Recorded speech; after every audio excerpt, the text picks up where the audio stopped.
Bonjour, toujours dans le chapitre d'anatomie cardiovasculaire, on va voir aujourd'hui la vascularisation et l'innervation du cœur. Voici le plan du cours. On va commencer par une introduction, puis on va voir la vascularisation artérielle. Dans la vascularisation artérielle, on va parler de l'artère coronaire gauche, l'artère coronaire droite, les anastomoses entre les deux artères coronaires et les territoires vasculaires des artères coronaires. Puis on va voir la vascularisation veineuse, puis la vascularisation lymphatique et on va terminer par l'innervation du corps. Introduction. La vascularisation artérielle du cœur est assurée par les deux artères coronaires et leurs branches terminales qui présentent des anastomoses sous-épicardiques et myocardiques, dont la valeur fonctionnelle elle est très réduite. Les veines du cœur cheminent à la surface de celui-ci et s'abouchent dans le sinus coronaire. L'innervation, elle correspond à une double entité, à savoir une innervation intrinsèque et une innervation extrinsèque. Premièrement, la vascularisation artérielle. Elle est assurée par les deux artères coronaires, en nombre de deux, une artère coronaire gauche et une artère coronaire droite. Ce sont les deux premières branches collatérales de l'aorte. Ils forment autour du cœur une couronne. On commence par l'artère coronaire gauche. L'artère coronaire gauche est née de l'aorte ascendante, au niveau de la partie moyenne de la cuspide antérolatérale gauche, au niveau du sinus de Valsalva. Voici l'artère coronaire gauche. Voici l'ostium donc de l'artère coronaire gauche qu'on appelle le sinus aortique de Valsalva.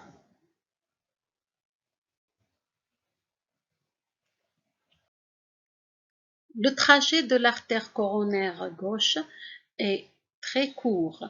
Elle passe en arrière de l'artère pulmonaire et sous l'auricule gauche. Elle se termine au niveau du sillon atrioventriculaire antérieur en se divisant en deux branches terminales. Les branches collatérales. La première branche collatérale est l'artère graisseuse de Vieux-Sens, qui est destinée aux parois de l'aorte et de l'artère pulmonaire. Les autres branches collatérales naissent des branches terminales. L'artère circonflexe, elle chemine dans le sillon atrioventriculaire, elle contourne le bord gauche du cœur pour se terminer au niveau de la face inférieure du ventricule gauche. L'artère interventriculaire antérieure, elle gagne le sillon interventriculaire antérieur qu'elle va parcourir totalement. Elle contourne le bord droit du cœur et se termine dans le sillon interventriculaire postérieur. Au cours de leur trajet, ils vont donner plusieurs branches collatérales. Premièrement, ils vont donner les artères septales antérieures qui sont destinées au septum interventriculaire et généralement ils naissent de l'artère interventriculaire antérieure. Ils donnent également les artères atriales qui sont au nombre de 3. Généralement, ils naissent de l'artère circonflexe destinée à l'atrium gauche. Les artères ventriculaires qui naissent de l'interventriculaire antérieur et de l'artère circonflexe, ils sont destinés au ventricule droit, mais principalement au ventricule gauche. On a une artère qui est quand même assez particulière, c'est l'artère marginale gauche. C'est la branche la plus importante de l'artère circonflexe. L'artère coronaire droite est née de l'aorte ascendante au niveau du sinus aortique de Valsalva, au-dessus de la partie moyenne de la cuspide antérolatérale droite. Trajet et terminaison. L'artère coronaire droite, elle a un trajet oblique. Elle chemine dans le sillon atrioventriculaire ou sillon coronaire. Elle contourne le bord droit du cœur.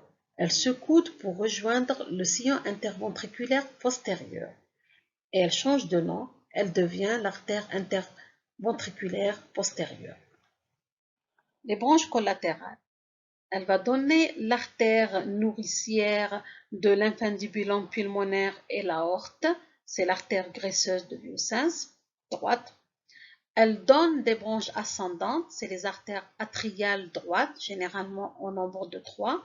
La plus importante, c'est l'artère du nœud sino-atrial.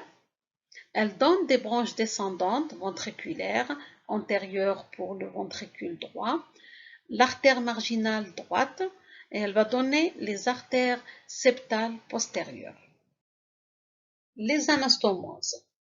On dit que la vascularisation du cœur est une vascularisation de type terminal. Sur le plan anatomique, il existe réellement des anastomoses intracoronariens entre les branches du même tronc coronaire, intercoronariennes entre le réseau droit et le réseau gauche. Mais physiologiquement, ces anastomoses ne sont pas fonctionnelles, car en cas d'occlusion de l'un ou de plusieurs tronc artériel et une ischémie, voire une nécrose d'une partie du muscle cardiaque peut survenir, ce qu'on appelle l'infarctus du myocarde. Le territoire vasculaire des deux artères coronaires. La ligne de partage ne passe pas par les sillons. Le territoire de l'artère coronaire gauche. L'artère coronaire gauche, voici son territoire. Elle va irriguer principalement le ventricule gauche. Donc, elle va irriguer l'atrium et l'auricule gauche. Le ventricule gauche, sauf cette partie-là qui est adjacente au sillon interventriculaire postérieur. Donc, les 2/3 du septum interventriculaire antérieur. Une partie donc du ventricule droit avec le pilier antérieur du ventricule droit et la branche droite du faisceau de His. Voilà le territoire de l'artère coronaire gauche.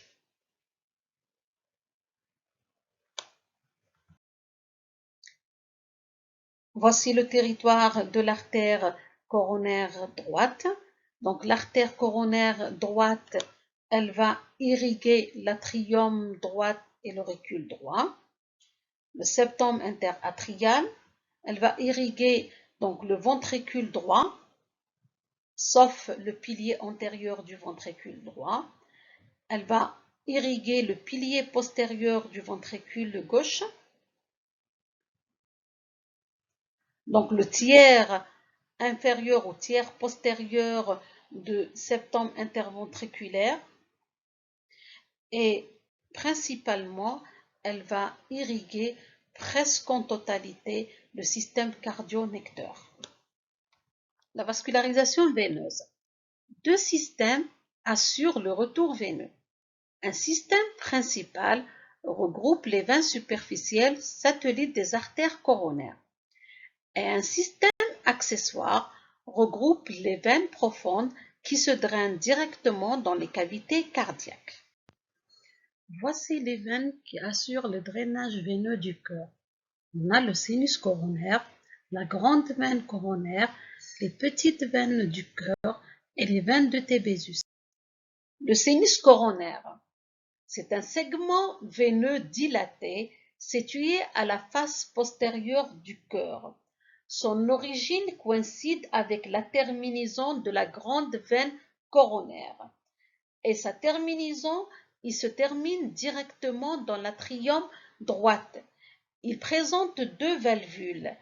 Une valvule à son origine, qu'on appelle la valvule de Vieussens, à ce niveau-là, et une valvule à cette terminaison, c'est la valvule de Tébésus. Il reçoit plusieurs collatérales. Il reçoit premièrement la grande veine coronaire. Deuxièmement, la veine de Marshall, la veine du ventricule gauche, la veine interventriculaire postérieure et la petite veine coronaire.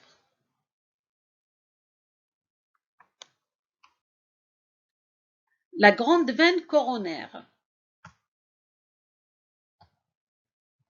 Elle naît du sommet du sillon interventriculaire antérieur,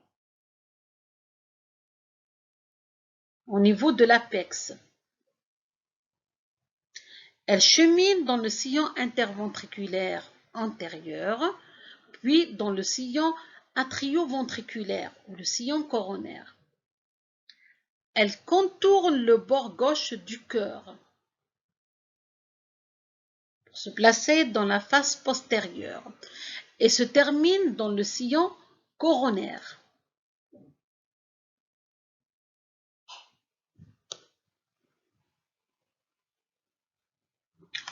Elle reçoit les collatérales suivantes. Premièrement, elle va recevoir les veines septales, les veines ventriculaires antérieures des deux ventricules, la veine du bord gauche et les veines de l'atrium et de l'auricule gauche.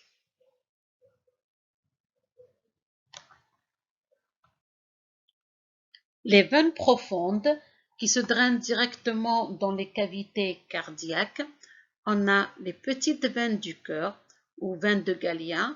Elles sont situées à la face antérieure de l'atrium et du ventricule droit. Elles s'abougent directement dans l'atrium droit. Les veines de Tébésus, situées au niveau du cœur droit, elles s'abougent dans les 4 cavités cardiaques par de petits orifices. Sur ce schéma-là, on voit la vascularisation artérielle et veineuse du cœur avec les deux artères coronaires, la coronaire droite qui devient l'interventriculaire postérieure, la coronaire gauche avec ses deux branches terminales, l'artère circonflexe et l'artère interventriculaire antérieure. Ces artères-là, ils vont entourer le cœur en formant des couronnes. La première entre l'artère coronaire droite et l'artère circonflexe. Et la deuxième entre l'interventriculaire antérieur et l'interventriculaire postérieur. Également, on voit les veines superficielles du cœur qui sont presque calquées sur les artères, avec la grande veine coronaire qui se jette dans le sinus coronaire et la petite veine coronaire. La vascularisation lymphatique. 3 réseaux de drainage lymphatique. 2 profonds, un sous-endocardique et un myocardique qui vont se jeter dans un réseau superficiel, le réseau sous-péricardique. Le réseau sous-péricardique, il se draine vers 2 collecteurs principaux.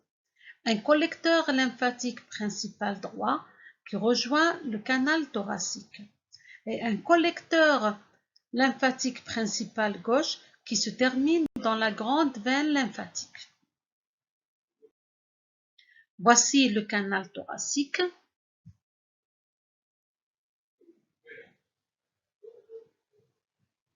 Et voici la grande veine lymphatique ou la grande veine thoracique.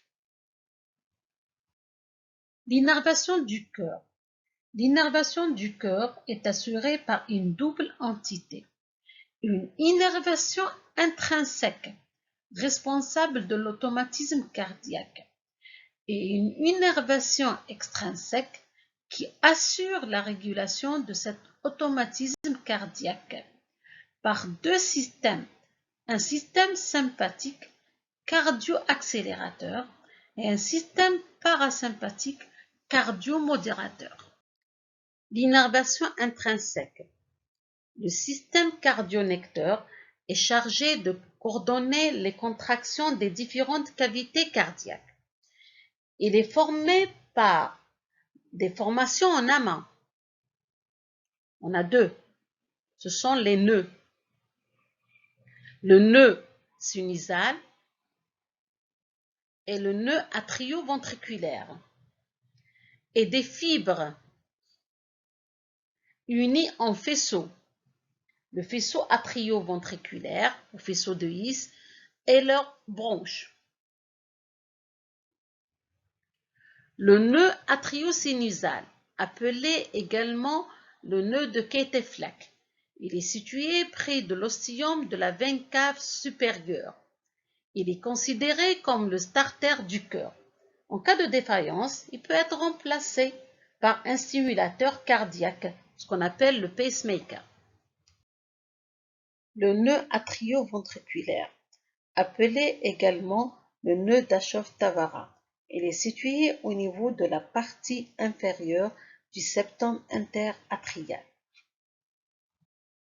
Les faisceaux internodaux, ce sont les voies qui unissent le nœud atriosinusal au nœud atrioventriculaire. Le faisceau atrioventriculaire, appelé également le faisceau de His, il part du nœud atrioventriculaire, il chemine dans le septum atrioventriculaire et interventriculaire et se divise en deux branches, une branche droite et une branche gauche. Les deux branches de faisceau de His, la branche droite et la branche gauche, se terminent sous l'endocarde en un réseau de Purkinje. Voici un schéma qui récapitule l'innervation intrinsèque du cœur avec le nœud atriosinusal qui est situé au niveau de l'atrium droit, le nœud atrioventriculaire qui est situé au niveau de la partie inférieure du septum interatrial, le faisceau de His, les deux branches de faisceau de His, la branche droite et la branche gauche, qui s'épanouit en un réseau qu'on appelle le réseau de Purkinje. L'innervation extrinsèque. L'innervation extrinsèque, elle assure la régulation nerveuse de l'automatisme cardiaque. Elle est assurée par deux systèmes. Un système sympathique, cardio-accélérateur, et un système parasympathique, en jaune, cardio-modérateur. Ces deux systèmes, sympathiques et parasympathiques, ils vont donner naissance à des nerfs cardiaques qui vont former les plexus cardiaques. Le système sympathique, il est formé par trois nerfs cardiaques. Le nerf cardiaque supérieur, le nerf cardiaque moyen et le nerf cardiaque inférieur. Ces trois nerfs cardiaques, ils naissent de la chaîne sympathique cervicale. Le nerf cardiaque supérieur naît du ganglion cervical supérieur. Le nerf cardiaque moyen naît du ganglion cervical moyen et le nerf cardiaque inférieur naît du ganglion cervical inférieur. Ces nerfs cardiaques, ils descendent dans la région du cou et la région thoracique.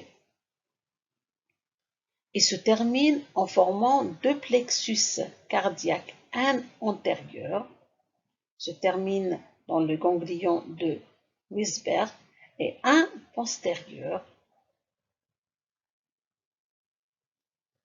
donc dans le ganglion cardiaque inférieur, qu'on appelle également le ganglion de Perman.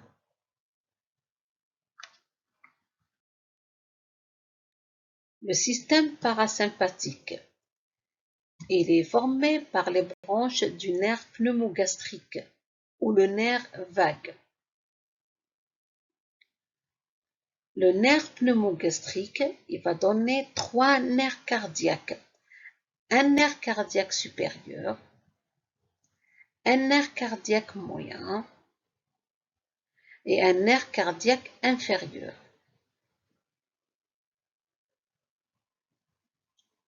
Le nerf cardiaque supérieur, il naît au-dessous du ganglion plexiforme. Les nerfs cardiaques moyens, ils naissent de l'anse du récurrent laryngé. Il faut savoir que à droite, l'anse, ça c'est le nerf récurrent laryngé. L'anse du récurrent laryngé, elle se fait au-dessous de l'artère subclavière droite, le tronc artériel brachiocéphalique droit. Ça c'est l'artère subclavière droite. Et à gauche, au-dessous de la crosse de l'aorte. Voilà le nerf récurrent laryngé gauche. Va donner le nerf cardiaque moyen. Les nerfs cardiaques inférieurs, ils naissent au-dessous donc du moyen, au-dessous de l'anse de récurrent. Ces nerfs-là, ils vont descendre dans la région cervicale et la région thoracique. Ils vont former les plexus cardiaques, un plexus cardiaque antérieur et un plexus cardiaque postérieur. Vers la fin, les nerfs cardiaques sympathiques et parasympathiques, ils vont s'organiser en 2 plexus. Un plexus antérieur ou plexus artériel qui est formé par les nerfs cardiaques sympathiques et parasympathiques supérieurs, moyens et inférieurs gauche, et le nerf cardiaque sympathique et parasympathique supérieur droit, qui vont donner naissance aux nerfs coronaires, qui eux-mêmes ils vont former les plexus coronaires droit et gauche. On a deuxièmement un plexus veineux ou plexus cardiaque postérieur, qui est formé par les nerfs cardiaques sympathiques et parasympathiques moyens droit et le nerf cardiaque sympathique et parasympathique inférieur droit. Ils vont donner naissance aux nerfs atriaux qui vont former le plexus atrial. En conclusion, on peut dire que la connaissance de l'anatomie de la vascularisation du cœur permet une meilleure compréhension de certaines pathologies cardiovasculaires, ainsi que l'interprétation des examens paracliniques.